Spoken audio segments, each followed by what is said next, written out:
Hello and hi. ഇന്നത്തെ ഈ ഒരു റെസിപ്പി എന്ന് പറഞ്ഞാൽ ഈസി ആയിട്ട് പ്രിപ്പയർ ചെയ്യാൻ പറ്റിയ കോവയ്ക്ക കറിയാണ്. ഇവിടെ നിങ്ങൾക്ക് കാണാം, ഇത്രയും കോവയ്ക്ക രണ്ടറ്റവും കട്ട് ചെയ്തിട്ട് നാലായിട്ട് ഓരോന്ന് സ്ലൈസ് ചെയ്തെടുത്തതാണ് ഇപ്പോൾ ഈ പാത്രത്തിൽ നിങ്ങൾ കണ്ടത്.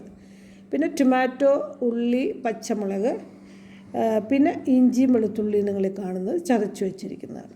അപ്പം ഇത്രയേ ഉള്ളൂ. പാൻ വെച്ചിട്ട് ഇപ്പോൾ വെളിച്ചെണ്ണ ഒഴിച്ചിട്ട് ഒരു ടീസ്പൂൺ പിന്നെ കടുക്, പിന്നെ ഉലുവ, ഒരു ടീസ്പൂൺ ഉലുവ ഇട്ടിട്ടുണ്ട്. അത് പൊട്ടിയതിന് ശേഷം ഒരു വലിയ സവാളയാണ് ഞാൻ ചോപ്പ് ചെയ്ത് വെച്ചിരുന്നത്, അത് ഇതിലോട്ട് ഇടുക.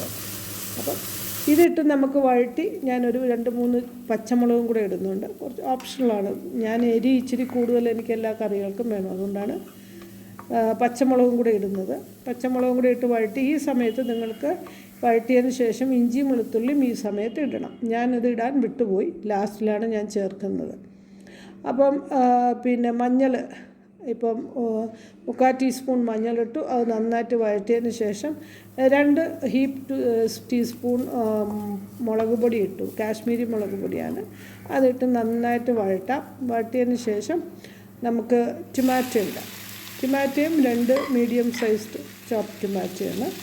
അതും കൂടി ഇട്ട് നന്നായിട്ട് വഴറ്റി നമുക്കിതിൻ്റെ ഒരു റോ ഫ്ലേവറൊക്കെ മാറി ഈ ടൊമാറ്റോയൊക്കെ ഒന്ന് നന്നായിട്ട് ഉടഞ്ഞു വരുമ്പോഴാണ് ശരിക്കും നല്ലൊരു രുചി കിട്ടുന്നത്. പിന്നെ ഉപ്പിട്ടിട്ടുണ്ട്, കല്ലുപ്പാണ് ഇട്ടത്. നന്നായിട്ട് വഴറ്റിയിട്ടുണ്ട്. ഇപ്പോൾ കുറച്ച് ചുടുവെള്ളം ഒഴിച്ച് നമുക്ക് നന്നായിട്ട് ഇതിനെ യോജിപ്പിച്ചിട്ട് അടച്ചു വെച്ച് വേവിക്കാം. അപ്പോൾ ശരിക്കും നന്നായിട്ട് എല്ലാം കൂടി ഒന്ന് ഉടഞ്ഞു കിട്ടും. അപ്പോൾ അടച്ചു വെച്ച് വേവിച്ച് എന്നിട്ട് അത് കഴിഞ്ഞ് നമുക്കൊന്ന് ഉടഞ്ഞു കിട്ടി കഴിഞ്ഞതിന് ശേഷം നമുക്ക് കോവയ്ക്ക ഇടാം. കോവയ്ക്ക എന്ന് പറയുന്നത് ശരിക്കും നല്ലൊരു ഹെൽത്തി വെജിറ്റബിളാണ് കേട്ടോ, അത് മറക്കരുത്. അത് നല്ലൊരു വെജിറ്റബിളാണ്. നിങ്ങൾ ആഴ്ചയിൽ ഒരു ദിവസമെങ്കിലും ഇത് കഴിക്കണം.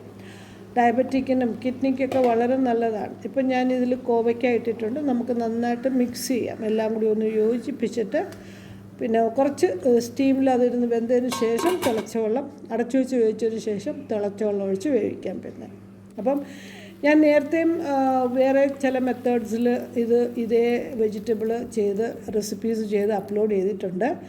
അപ്പം അതും കാണാൻ മറക്കരുത്.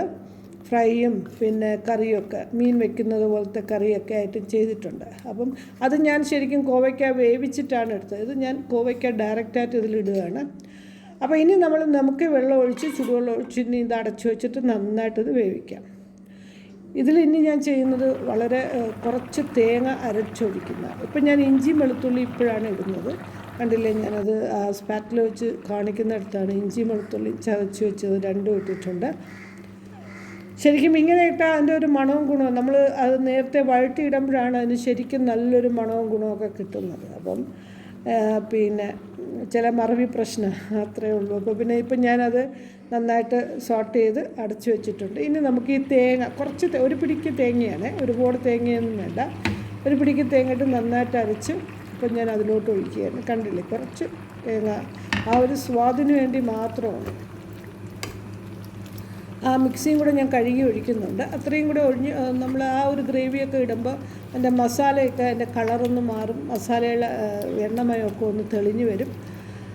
നല്ല ശരിക്കും ഇപ്പോൾ കോവയ്ക്കയൊക്കെ വെന്തിട്ടുണ്ട്, നിങ്ങൾക്ക് കാണുമ്പോൾ അത് അറിയാൻ സാധിക്കും. അപ്പോൾ നന്നായിട്ട് പിന്നെ ഇതും കൂടെ ഒന്ന് കഴുകി അതിൽ ഒഴിച്ച് കഴിഞ്ഞാൽ നമുക്ക് ഒരു സെർവിങ് ബൗളിലോട്ട്, കാര്യം മസാലയൊക്കെ 4 വശവും കളറൊക്കെ തെളിഞ്ഞ് വന്നിട്ടുണ്ട്. ഇനി നമുക്കൊരു സെർവിങ് ഡിഷിലോട്ട് ഇത് മാറ്റാം. തീർച്ചയായിട്ടും താല്പര്യമുള്ളവരിത് ചെയ്ത് നോക്കണം ഈ ഒരു മെത്തേഡിൽ.